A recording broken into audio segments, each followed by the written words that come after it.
pessoal, tudo bem com vocês? Vamos lá, a nossa parte agora é sobre um pouquinho voltada para a educação especial, na perspectiva da educação inclusiva e alguns desafios que a gente precisa relembrar aí para ir para o ENAD, certo? Então, a primeira coisa que a gente precisa lembrar é da evolução de todo o processo histórico aí. Então, início dos séculos, a questão, início da civilização, né? Que as pessoas com deficiências eram consideradas pessoas inválidas, depois a terminologia passa para incapaz ou incapacitados, depois a terminologia vai passar para defeituosos, deficientes ou excepcionais, principalmente pessoa com deficiência intelectual. Depois, em 81 a 87, pessoas deficientes. Posteriormente, pessoas portadoras de deficiência. A questão da portadora de deficiência, e infelizmente, foi uma coisa que foi muito usada, muito trabalhado, e as leis, algumas das nossas leis permaneceram até hoje com essa vertente. Então, vocês vão achar aí algumas coisas referentes a isso ainda, mas é um termo errado, tá? E nós estamos atualmente usando pessoa com deficiência. Essa questão de necessidades educacionais especiais, muitos usaram também na década de 90. Hoje, a gente não usa mais, tá? Então, a pessoa com deficiência relacionada a qualquer deficiência, seja física, intelectual, transtornos neurológicos. E para além disso, dentro dos transtornos, a gente tem a neurodiversidade, que é dentro da neurodiversidade, a gente puxa os transtornos e as deficiências intelectuais também. Então, essas nomenclaturas a gente tem que deixar muito bem claro. Por que essa evolução? Porque foi a evolução mesmo sendo estudada ao longo da história, no sentido de entender a deficiência, o papel dela na sociedade, o papel dela no processo educativo. Ok? Então, hoje, todo o termo correto para a gente usar é pessoa com deficiência. Frente a isso, a gente puxa um pouquinho para as questões voltadas para o aspecto educacional. Então, da segregação à inclusão, essa evolução ela foi necessária e nós estamos ainda passando por alguns processos que a gente precisa chegar a uma verdadeira inclusão social, educacional, de acessibilidade, de conteúdos acessíveis. Todo esse processo vocês viram também. Então, historicamente, a educação para pessoas com deficiência no Brasil e no mundo foi marcada por práticas segregacionistas, ou seja, as escolas especializadas e as escolas comuns. Essas escolas especializadas, a pessoa com deficiência, ela vinha e estudava aqui, não tinha essa integração ou essa inserção na escola comum a todos, a seriação. E em cima disso, a gente foi passando todo um processo de que essas escolas especiais, elas deixam de existir e é feita a inclusão, ou o processo inicial dela, onde as pessoas com deficiências passam a integrar a escola comum. Dentro da escola comum, ainda nós tivemos alguns aspectos de integração aí, no sentido de as pessoas com deficiência não tinham acesso ao conteúdo, elas só estavam ali presentes, mas não o acesso à informação, ao conteúdo, à alfabetização, enfim. E para que a inclusão aconteça, ela precisa acontecer na matrícula, na acessibilidade e na permanência. Então, quando a gente fala de permanência, é a permanência em aprendizagem dos conteúdos, permanência na escola, para além disso, a aprendizagem. Ou seja, ela aprender e evoluir da onde ela está para os conteúdos que os professores têm ensinado.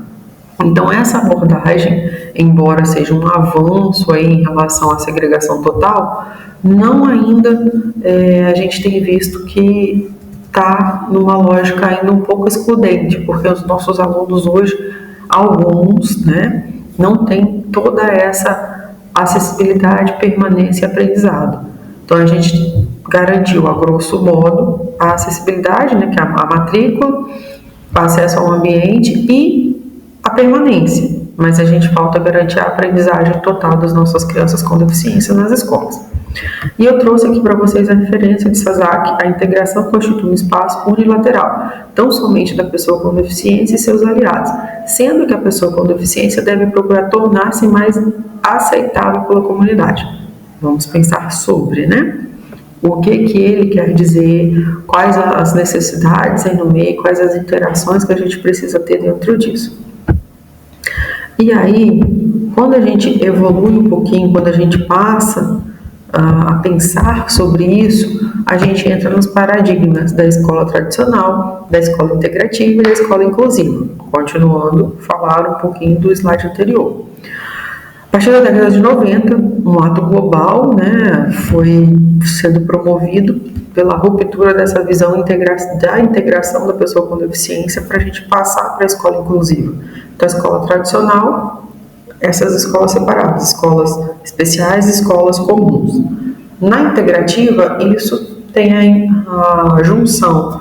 As pessoas com deficiências, elas passam a integrar a escola comum a todos.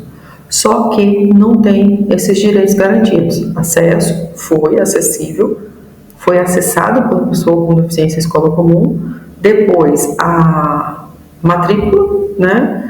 Mas tem a permanência, mas não tem a aprendizagem. Então a gente precisa garantir a aprendizagem para que a gente entre na escola inclusiva de fato, que corresponde com qualidade de todas as formas de atender todos os alunos, todas as diferentes deficiências e transtornos educacionais desse processo.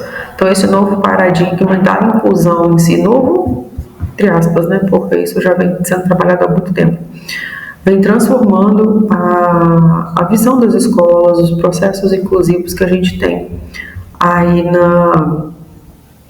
no processo de inclusão mesmo da pessoa com deficiência.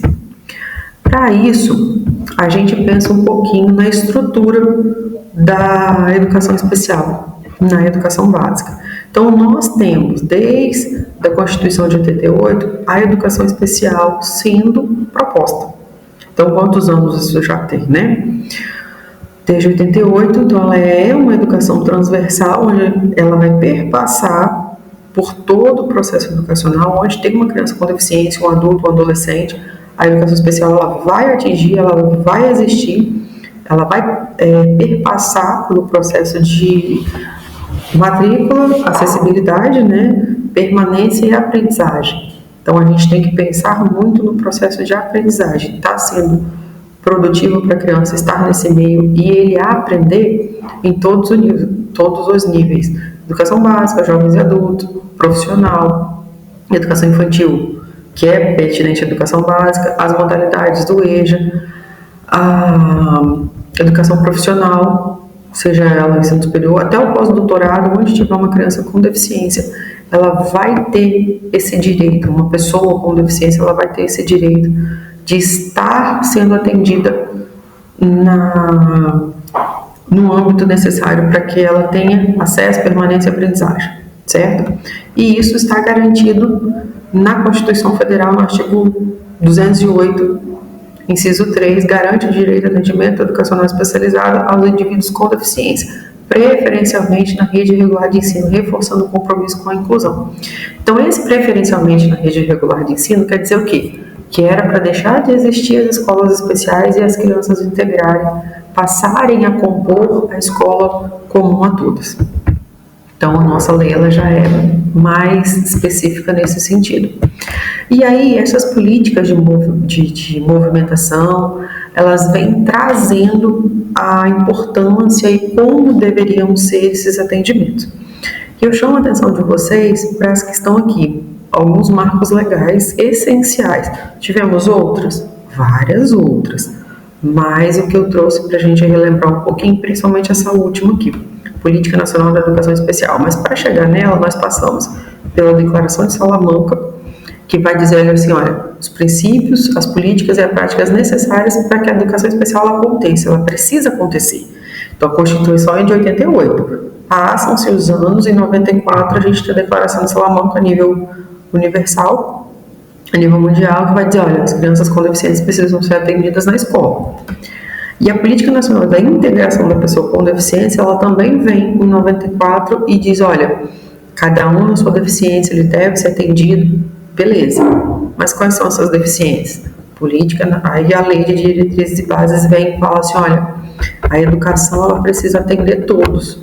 E aqui cita Libras, cita as salas de recurso, vão citando várias especificações que é inerente à educação especial, contudo não fundamenta como que esse atendimento deve ser. Esse fundamento ele vem na Política Nacional de Educação Especial, na perspectiva da educação inclusiva, em 2008. Essa política aqui, que é a política que vai dizer assim, olha, nós precisamos dos atendimentos dentro de sala de aula, no turno regular de ensino, no turno comum, curricular.